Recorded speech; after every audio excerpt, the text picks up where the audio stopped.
MLA అభ్యర్థి పవన్ కళ్యాణ్ గారికి ballot number 4 గాజు గ్లాసు గుర్తుకు ఓటు వేసి 1,00,000 ఓట్ల మెజారిటీతో గెలిపిద్దాం. Welcome to TV 24 studio. So Kalyan గారి గెలుపు కోసం రాష్ట్ర నలుమూలల నుంచి, అలాగే దేశ నలుమూలల నుంచి, అలాగే విదేశాల నలుమూలల నుంచి కూడా వచ్చి ఇక్కడ పిఠాపురంలో క్యాన్వాసింగ్ చేయడానికి చాలా మంది అయితే వస్తున్నారు. అందులో భాగంగా మనకి ఈ రోజు అనంతపురం నుంచి ఇద్దరు యువకులు అయితే వచ్చారు. అడిగి తెలుసుకుందాం అసలు ఎందుకు వచ్చారు, ఎలాగ వచ్చారు, ఏం చేస్తున్నారు. అన్న, welcome to Pithapuram. Thank you అండి. ఎందుకన్నా ఇలాగ అనంతపురం నుంచి పిఠాపురం రావాల్సిన కార్యక్రమం మెయిన్ గా చేంజ్ రావాలని జనాల్లో. మా సైడ్ కూడా జనసేన బాగా ఫుల్ ఉందన్నమాట. అన్లక్కీగా అక్కడ జనసేనకు సీట్ రాలేదు. సో ఇక్కడ పవన్ కళ్యాణ్ నిలబడుతున్నారు కాబట్టి వచ్చి ఎంకరేజ్ చేసి అందరినీ కొంచెం జనాలను కొంచెం ఇది చేయడానికి వచ్చాం అనమాట. సో ఇక్కడ రెస్పాన్స్ ఎలా ఉంది చూడడానికి. ఒకవేళ ఎవరన్నా కొంచెం ఇలా ఉంటే వాళ్ళు కొంచెం ఎడ్యుకేట్ చేసి, సో పవన్ కళ్యాణ్ వస్తే ఎలా ఉంటుంది, ఎంత లాభం ఉంటుంది. మీరు ఇప్పుడు మేము చెప్పేది ఏం లేదు, అక్కడికి వెళ్తుంటే జనాలు చెప్పేస్తాం అన్నమాట. పవన్ కళ్యాణ్ వల్ల మా పిఠాపురం అనే ఊరి పేరు మోడీ వరకు వెళ్ళింది. ఇంతకుముందు ఉండే వాళ్ళు ఉన్నారు కానీ పిఠాపురం అంటే బయట కాకినాడ అనే వాళ్ళు పిఠాపురం అని తెలియదు ఎవరికి. ఇప్పుడు పవన్ కళ్యాణ్ నిలబడడం వల్ల పేరు ఎక్కడికో వెళ్ళిపోయింది. పిఠాపురం పేరు ఇండియా వైడ్ ఎక్కడికో వెళ్ళిపోయింది. ఈవెన్ యుఎస్ లో కూడా దీని గురించి డిస్కస్ చేస్తున్నారంటే only because of Pawan Kalyan అన్నమాట. అంటే ఎందుకని మీరు అక్కడ మీ పర్సనల్ థింగ్స్ కొన్ని, అంటే అనంతపురం నుంచి వచ్చారు, మీ డబ్బులు పెట్టుకోను లేకపోతే ఎవరైనా ఫండింగ్ చేశారు, లేకపోతే మీరు అంత ఫండింగ్ లేదు. మా కార్ లో మేము పెట్రోల్ వేసుకొని మేము అందు నుంచి వచ్చాం అనమాట. అక్కడ పవన్ కళ్యాణ్ మంచి వ్యక్తిని మనం గెలిపించుకోవాలి. సో మా సైడు లక్కీగా పార్టీ లేదు కదా. సో ఇక్కడ వచ్చి ఇక్కడ జనాలకి కొంచెం ఒకవేళ మోటివేషన్ లేకుంటే మోటివేట్ చేసి ఇలాంటి మంచి వ్యక్తిని గెలిపించుకోవాలని చెప్పడానికే వచ్చాము. కళ్యాణ్ గారు మొన్న వచ్చిన రైల్వే కోడూరు సభలో ఒక మాట అన్నారు, మీ ప్రాణం నా ప్రాణం అడ్డేస్తా, మీరు వచ్చి బయటికి రండి, పోరాడండి, నిలబడండి, ఎదిరించండి అని చెప్పన్నారు. దాని తగ్గట్టు యూత్ అలాగే అడుగులు వేస్తున్నారు. ఈసారి యూత్ పక్కగా అలాగే థింక్ చేస్తున్నారు. చేంజ్ వచ్చింది చాలా మందిలో, ఆల్రెడీ సెల్ఫ్ మోటివ్ అవుతున్నారు అనమాట. ఇలాంటి కొత్త జనరేషన్ వస్తేనే పొలిటిక్స్ లోకి బాగుంటది. ఎప్పుడు ఓల్డ్ మోటివ్లు ఓల్డ్ లాగా థింక్ చేస్తే చేంజ్ ఏముండదు, సేమ్ ఓల్డ్ అలాగే ఉంటది. కొత్తగా థింక్ చేయాలి, యూత్ రావాలి పాలిటిక్స్ లోకి, న్యూ థాట్స్ వస్తాయి, అప్పుడే కొంచెం డెవలప్మెంట్ ఉంటుంది. లేదంటే ఓల్డ్ అలాగే ఉంటాం అనమాట మనం. అంటే నేను చిన్నప్పటి నుంచి ఒక వర్డ్ అయితే వింటా, రాయలసీమ రత్నాలసీమ అని చెప్పి. అది ఎప్పుడు ఇంకా వర్డ్ లాగా ఉంటుంది, లేకపోతే డెవలప్మెంట్ అనేది అవ్వదు ఇంకా. అంటే ఎన్నో ముఖ్యమంత్రులు ఆంధ్రప్రదేశ్ నుంచి వచ్చింది రాయలసీమ నుంచే, కానీ ఆ వర్డ్ అలాగ ఉంది తప్ప అభివృద్ధి మాత్రం ఎప్పుడు నాకు కనిపించింది. కరువు అలాగ ఉంటుంది అక్కడ, జరగాల్సిన డెవలప్మెంట్ కూడా అలాగే అండర్ స్టేజ్ లో ఉంటాయి. అలా ఆ వర్డ్ మాత్రం వాడతారు, బట్ రియాలిటీలో అది లేదనమాట. రాయలసీమ రత్నాలసీమ అది ఎప్పుడో ఒకప్పుడు కృష్ణదేవరాయలు ఉన్నప్పుడు అలా జరిగింది. ఇప్పుడు వలసల సీమ అయిపోయింది అనమాట. అనంతపూర్ ఉన్నారు, మేము అనంతపూర్, మా చుట్టుపక్కల ఏ విలేజ్ ఎక్కడ చూసుకోండి ఎవరు యూత్ ఉండరు అక్కడ. అందరూ హైదరాబాద్ లోనో బెంగళూరులోనో చెన్నైలో వర్క్ చేస్తుంటారు. ఎవరు అక్కడ వర్క్ చేసే వాళ్ళు ఉండరు, హార్డ్లీ ఉంటారు అనమాట. మీరు ఏదో ఇన్ని రోజులు సీఎంలు అంతమంది ఉన్నారు రాయలసీమ నుంచి, ఎవడో ఒక డెవలప్ చేసింటే మేము అక్కడే వర్క్ చేస్తున్నాం హ్యాపీగా. మేము అక్కడ నాన్ లోకల్ గా వేరే చోటుని వర్క్ చేసిన అవసరం లేదు. సో అందుకే ఇప్పుడైనా సరే జనాలు థింక్ చేసి చేంజ్ కోసం చూస్తే మన స్టేట్ మనం డెవలప్ చేసుకుంటే మనం ఇక్కడ సెల్ఫ్ ఎంప్లాయ్మెంట్ క్రియేట్ చేసి ఇక్కడ మనం వర్క్ చేయగలుగుతాం. ఎక్కడో పోయి వర్క్ చేసిన అవసరం లేదు కదా. అందుకోసం అంటే మీరు చెప్పండి, ఈసారి కళ్యాణ్ గారు ఇక్కడ విన్ అవ్వి అసెంబ్లీకి వెళ్తే కనుక ఇంపాక్ట్ ఏ విధంగా ఉండబోతుంది? కళ్యాణ్ గారు గెలుపు చాలా మంది యువతలో ఒక స్ఫూర్తి.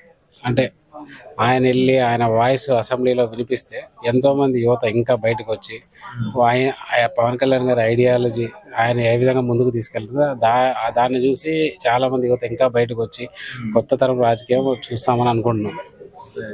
అంటే ఈసారి ఇంకోసారి మళ్ళీ జగన్ గారు అధికారంగా వస్తే, మళ్ళీ 2024లో కూడా వైఎస్ఆర్సీపీ అధికారంలోకి వస్తే ఏమవుతుంది? ఒక 20 years బ్యాక్ వెళ్ళిపోతుంది. ఆల్రెడీ 10 years బ్యాక్ ఉంది, ఇంకో 20 years బ్యాక్ వెళ్ళిపోతుంది స్టేట్.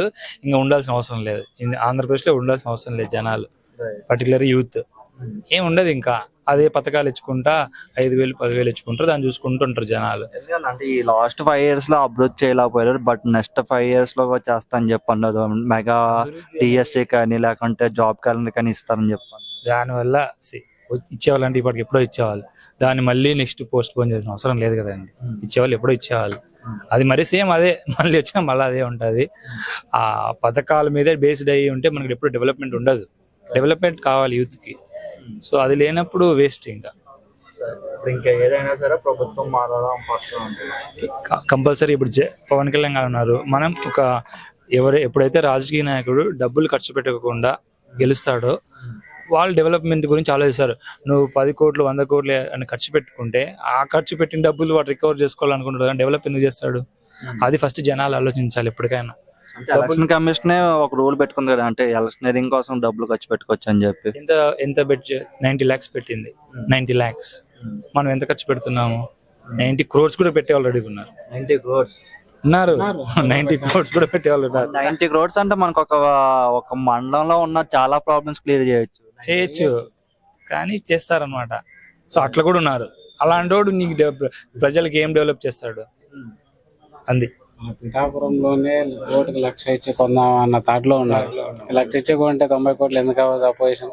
వాళ్ళు వచ్చి వాళ్ళు గెలిచినా ఏం చేస్తారు? ఆ 90 కోట్లు కాస్తారు 150 కోట్లు ఎలా సంపాదించుకోవాలో చూస్తారు, అంతేగాని డెవలప్మెంట్ మీద చూడరు కదా. పవన్ కళ్యాణ్ కోసం జెన్యున్ గా మేము అందరు డబ్బులు ఖర్చు పెట్టుగా వచ్చాం. అది ఎందుకంటే చేంజ్ చేస్తాడని. డబ్బులు ఆశించి ఎవరు పవన్ కళ్యాణ్ ఓటు వేయరు. సో అలాంటి పొలిటీషియన్స్ కావాలి మనకు. ఎవడో వాడు 2,000 ఇస్తాడు 3,000 ఇస్తాడు ఓట్లు వేసుకుంటా పోతే ఎప్పటికీ ఇలాగే ఉంటారు.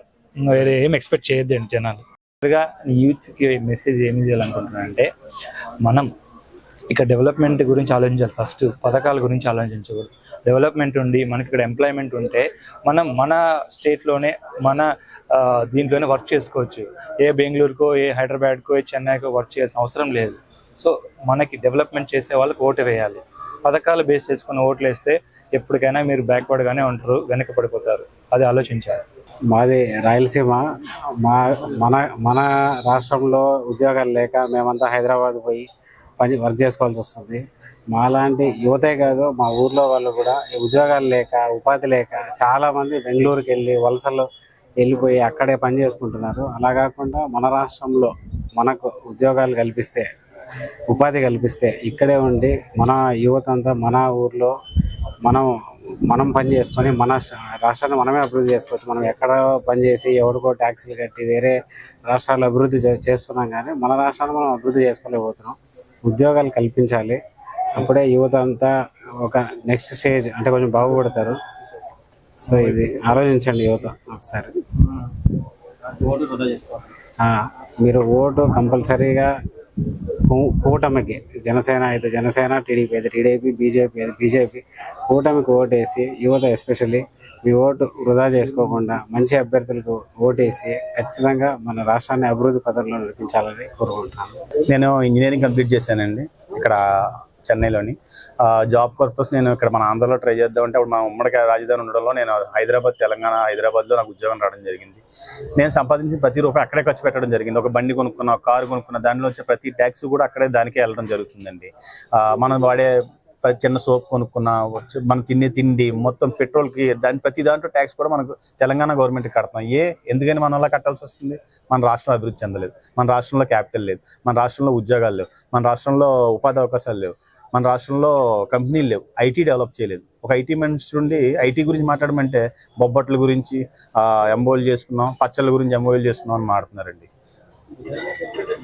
దానివల్ల మనకి ఐటీ ఉద్యోగాలు లేకపోవడం వల్ల మనం వెళ్ళి ఇతర రాష్ట్రాల్లో పనిచేయాల్సి వస్తుంది. మనకే ఒక క్యాపిటల్ ఉండి మనకి ఇక్కడ ఒక ఐటీ కంపెనీ ఉంటే కనుక మనమే ఇక్కడ బ్రహ్మాండంగా ఉపాధి అవకాశాలు కలిగితే మనమే మన రూపాయి ఇక్కడ ఖర్చు పెడతాం, మనం సంపాదించిన రూపాయి ఖర్చు పెడతాం, మన గ్రామానికి ఉపయోగపడుతుంది. ఆ ట్యాక్స్ మన గవర్నమెంట్కి వెళ్తుంది, ఆ గవర్నమెంట్కి వెళ్ళిన ట్యాక్స్ మన అభివృద్ధికి ఉపయోగపడుతుంది. ఈ రోజు రోడ్లు చూస్తే విపరీతంగా దారుణంగా ఉన్నాయి ఇక్కడ రోడ్లు. ఆ రోడ్లన్నీ మనం అభివృద్ధి చేసుకోవచ్చు, మనం క్యాపిటల్ కట్టుకోవచ్చు, మనకు బిల్డింగ్స్ వస్తాయి, మనకు ఒక మంచి హాస్పిటల్ సదుపాయం వస్తుంది, మనకు ఒక స్కూల్ బిల్డింగ్లు వస్తాయి, మనకు మంచి కాలేజ్ బిల్డింగ్లు వస్తాయి, మనకు ఒక మెడికల్ కాలేజీలు వస్తాయి. ఇవన్నీ కూడా మన రాష్ట్రంలో మనం అభివృద్ధి చేసుకుని మనం ముందు పదంలో వెళ్ళడానికి అవకాశాలు ఉంటాయండి.